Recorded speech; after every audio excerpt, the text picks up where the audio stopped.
Presiden Republik Indonesia Joko Widodo, berencana akan melakukan groundbreaking atau peletakan batu pertama proyek hilirisasi gasifikasi batu bara menjadi dimethyl ether atau DME untuk bahan baku gas LPG pada akhir bulan Januari tahun 2022.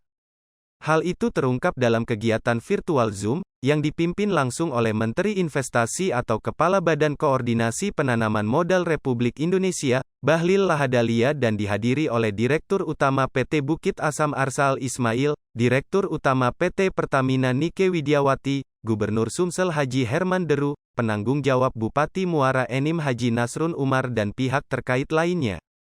Direktur Utama PT Bukit Asam Arsal Ismail mengatakan, bahwa skema produksi coal to DME yang merupakan pengganti LPG adalah dimulai dari PT BA dengan bahan baku batubara berkalori rendah untuk substitusi LPG. Proyek gasifikasi ini dikerjakan dengan skema kerjasama, PT Bukit Asam sebagai penyuplai batubara, PT Pertamina, Persero, sebagai off-taker dan kerjasama dengan investor air produk, dan PT BA telah menyiapkan lahan seluas 585 hektar untuk proyek hilirisasi DME tersebut.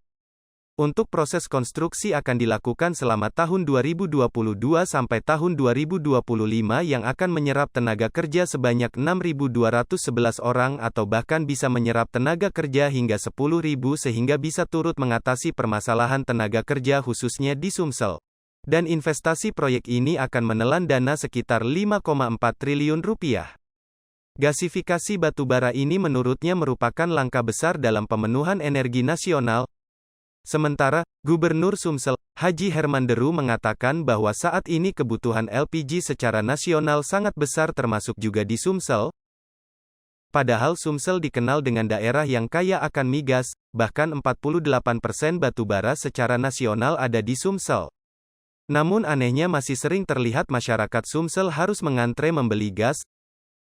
Dengan adanya konversi dari batubara menjadi DME artinya ada kontribusi untuk pemenuhan prioritas gas di Sumsel. Karena untuk Sumsel saja, kebutuhan akan gas LPG ini sebanyak 344.506,6 metrik ton, namun itu pun masih kurang. Oleh sebab itu, dengan adanya proyek hilirisasi ini tentu merupakan kabar gembira bagi masyarakat. Dirinya mengharapkan konversi batubara ini bisa segera dinikmati oleh masyarakat agar manfaatnya segera dirasakan. Laporan wartawan sripoku.com di Muara Enim, Ardani Zuhri.